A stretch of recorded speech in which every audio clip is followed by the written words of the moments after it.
Hebrews 13:7 says, "Remember those who led you, who spoke the word of God to you, and considering the result of their conduct, imitate their faith." Our senior adults are on the path ahead of us, leading us. So what is the conduct that I've seen in their lives that's worthy of imitation? Well, in my opinion, the senior adults at our church have given me many things to imitate and be worthy of imitation. One thing I've been taught by the senior adults in our church is the value of faithfulness. Faithfulness to church and service, but more importantly, as a younger wife and mother in our church, faithfulness to my home, my husband, and my children. We're so blessed to see the living testimony of so many couples who have been married 50 years or more.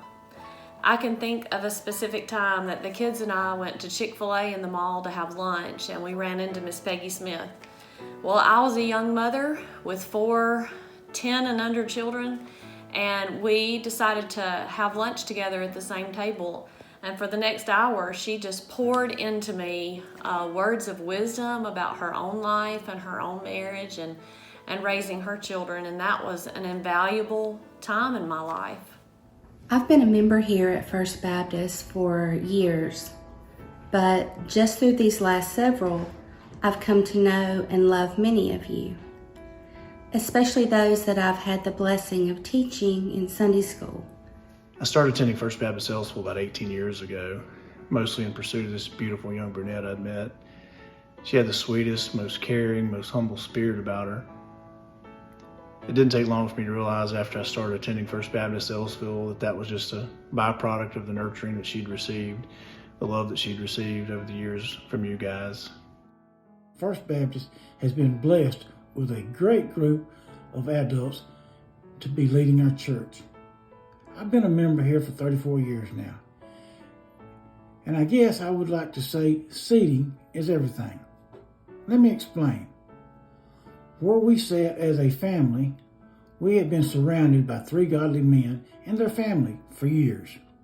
Dr. Randolph Strickland, Jack Martineau, and Charles Smith. Every Sunday, these men would make a point to speak not only to me and my wife, but also to both our kids. Now, I'm not kin to Charles and Peggy, but my kids call Charles and Peggy Papa Charles and Mama Peggy because of this church family. On this same topic is the faithfulness to God of many widows in our fellowship of believers at our church who continue to testify of the goodness of God in their lives and His provision. Women like Miss Mayora Capshaw, Miss Rilda Reeves, who John Howard and I both have been in discipleship classes with, and they have shared their wisdom. Women in our church have shared recipes with me, taught me about quilting.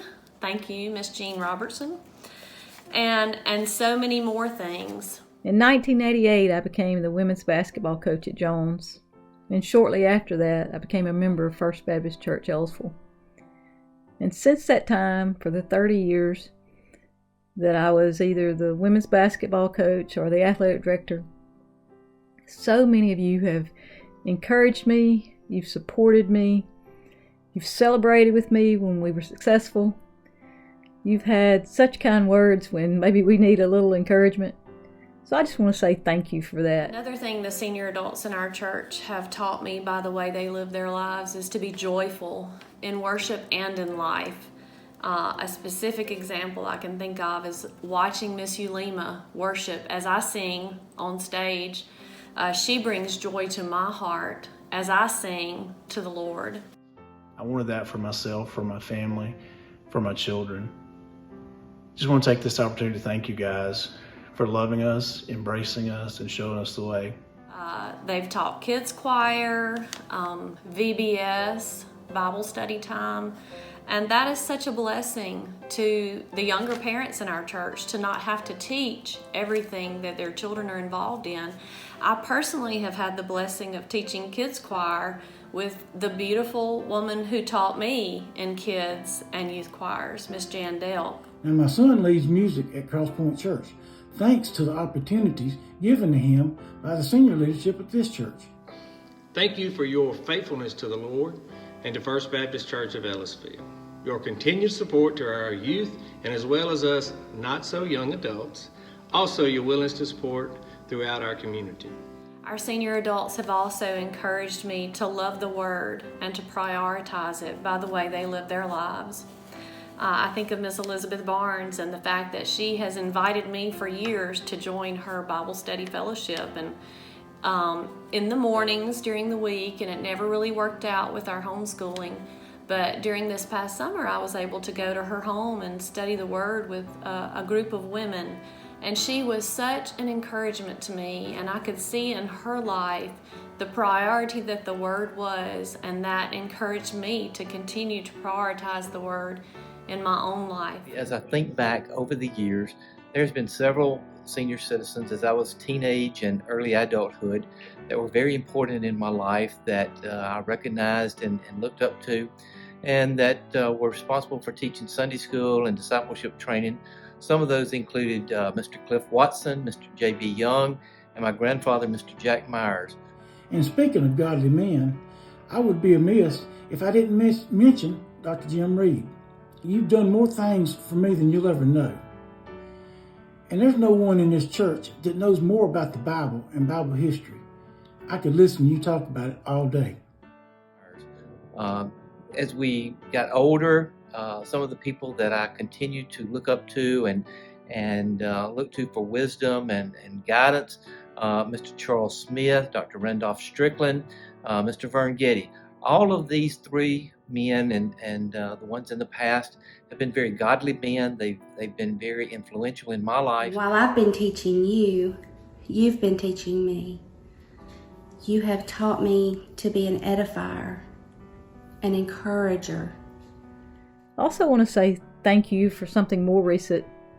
I was a member of the Pastor Search Committee, and it lasted a little longer than we all anticipated. During that time, at times we felt a little overwhelmed, but we always knew that you were praying for us. So many of you would just come up to us and just say, we are praying for you. So I just want to say thank you for that. You've been teaching me how to show patience, persistence, and perseverance in love. Love in the hard times, love for your spouses, love for each other, and love for this church. And I would just like to thank all the senior adults and the ones that have been meaningful to me, and tell you that we appreciate all that you do and all the wisdom that you offered, not only to me, but to our church and to our community. Thank you again. So let me say thank you to all of our senior adults for what you have meant to me and my wife and family, for what you have meant to our church. And maybe where you sit isn't everything, because we've got godly senior adults all over our sanctuary. I love you. I hope y'all have a great day, and I pray God's blessings on each and every one of you. I just kept making list upon list of ways that you as senior adults have poured into my life and the lives of all the people in our church, my age and below. And I just want to give you a word of encouragement to keep teaching and keep serving and keep loving on others in our church, from the infants to your own senior adult peers, because we are watching and we are noticing and we are learning from you. We thank you so much, and God bless. I just want to tell you happy Valentine's Day and that we love you. I am so proud and I feel so blessed to be a part of a church family, which we have such a great group of senior adults. You have all truly taught me how to love on others as God has commanded us to. Thank you, and I love you all. God bless and happy Valentine's Day.